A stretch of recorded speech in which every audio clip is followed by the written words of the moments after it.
ایک زمانے میں ایک متکبر اور ظالم بادشاہ ہوا کرتا تھا۔ ایک دن وہ اپنی رعایا کے ساتھ باہر نکلا۔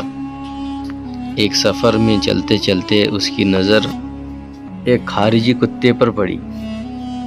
جب اس کی نظر اس خارجی کتے پر پڑی تو اس کے دل میں رحم آیا اور اس نے اپنے سپاہیوں سے کہا کہ جاؤ اسے محل لے جاؤ اور اس کی خوب خاطرداری کرو اور اس کا علاج کرو۔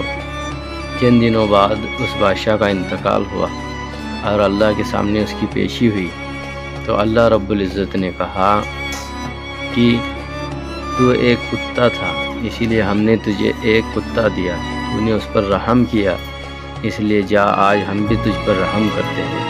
یہ ہوتی ہے اللہ کے رحم کی دلیل کہ اللہ رب العزت کو کوئی ادا پسند آ جائے تو اللہ رب العزت جو ہے ظالم سے ظالم اور سخت سے سخت دل والوں کی بھی مغفرت کریں گے۔ اس لیے ہم کسی کو حقیر نہ سمجھیں، کیونکہ کوئی آدمی کیسا کام کر رہا ہے کیسا کام کر رہا ہے یہ ہمیں پتہ نہیں ہوتا، اللہ کو پتہ ہوتا ہے۔